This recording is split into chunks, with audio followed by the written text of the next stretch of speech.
Hello, it's Jim Pro with our 2008 Western Corn Crop Tour. It's the afternoon of day 2. I'm in just north of Winslow, Nebraska. Actually, I'm south of Winslow, north of Omaha, about 50 miles. A couple things. I'm just going to obviously the sun's out. It's warmed up about 10 degrees since we left Iowa. I think a couple things I keep hearing in the media about too much rain in Iowa and Minnesota, and clearly that's the case. However, for those of you that haven't spent a bunch of time in western Iowa, or even especially western Iowa, there's lots of roll, meaning there's fall on every hill, and really the only places that are truly damaged are down the low spots along creeks and ditches and rivers. Clearly those are all out. If we were shooting a video and trying to just say, oh my God, the crop's just completely train wrecked, I think we could do that. We could find lots of those videos. However, crop overall looks pretty good. I think a couple things now, so I'm just going to go over our last 3 stops that we made since the last recording.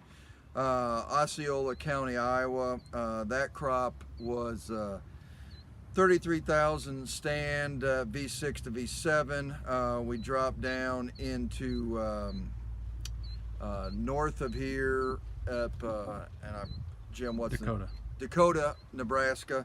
That was 27,225 V9 to V10 in a field with irrigation, and I'm not sure what the we think that population could have been like it was in a corner and not close to where we could get some irrigation done. We've got we're down here at Winslow now. Now this is an interesting field. It's an irrigated field. Population's huge, 45,852 on 30-inch rows. The pivot has not been on. This crop's V11 to V12. We're about 1 leaf away from shooting a tassel. So I mean, we've got this crop looks good. There's no disease pressure in it.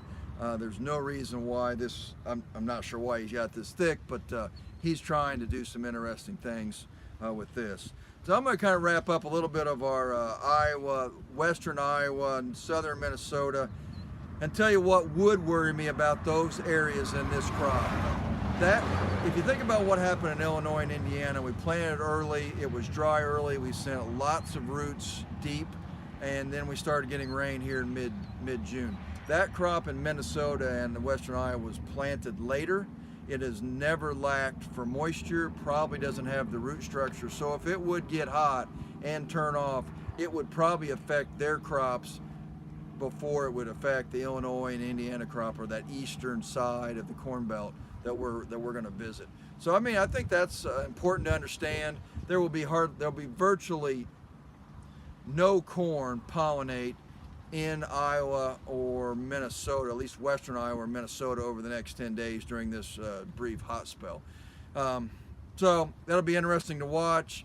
I still think the crop ratings feel too high in both, at least the western part of Iowa and Minnesota. But time will tell on that, and it's just an indication of what we're seeing. Tomorrow we head back to Iowa. We'll be basically going across the whole state and end up in the Quad Cities tomorrow night.